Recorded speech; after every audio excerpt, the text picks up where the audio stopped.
I am the world's best assassin. My specialty, making every hit look like an accident. I pour adhesive into a cone-shaped container, wait for it to solidify, then extract the gel, insert it into a glass tube, and inject the prepared solution. I pull out my stopwatch and start the timer.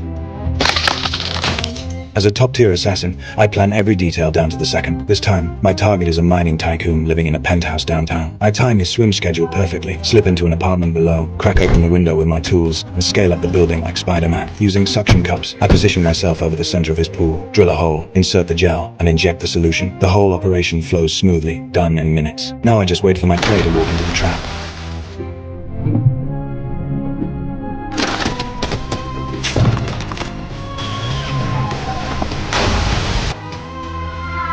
Just like that, another job in the books. The media will write it off as a freak accident. That's what I do best, make everything look accidental. But the truth is, I'd been retired for years. Then one day, a woman showed up at my door demanding I take out 3 targets and make them all look like accidents. She pulled out her phone, proof of my past jobs, staring back at me. But the world's deadliest assassin doesn't scare easily.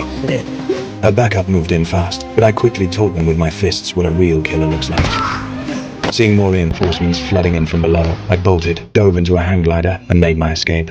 I ended up in Thailand, living a quiet life for a while, but they tracked me down, and they'd kidnapped my girlfriend. I had no choice but to take the job. After taking care of the businessman at the pool, my next target was an arms dealer. He controlled half of Africa's weapons trade, which meant he had enemies everywhere. To avoid his rivals, he'd hold himself up in prison. The prison sat on a remote island, and he had bodyguards watching him around the clock. But I figured out a way in. I wrapped explosives in chewing gum, pressed and trimmed the edges, repackaged everything, then stuffed the detonator into a cigarette along with a tracker. Next, I squeezed shark repellent into a hair gel container, tattooed myself to match a wanted criminal's ink, and forged fake papers. Then I hit the streets, got drunk, started some trouble, and made sure the cops found my fugitive ID. Just like that, I got myself thrown into prison with all my gear smuggled in. Even though the arms dealer had constant protection, plenty of inmates wanted him dead. One day, an inmate removed his prosthetic leg, revealing a hidden blade, and charged straight at the boss. That was my opening. I quickly drew my blade and stopped the attacker. The move earned me the arms dealer's trust. He even invited me to dinner. What he didn't know was that I was there to kill him too. He just wouldn't see it coming. During our private conversation, I struck from behind, knocked him out cold, then forced poison down his throat to stage an accidental poisoning. His guards outside heard the commotion and tried to come in. I made up an excuse, told them the boss was praying. When they saw him in a prayer position, they bolted. Next, I moved to the prison's perimeter wall and pulled out my pre-planted supplies. That's when the guards spotted me on the surveillance cameras. I stuffed the chewing gum into the wall, pulled out the cigarette,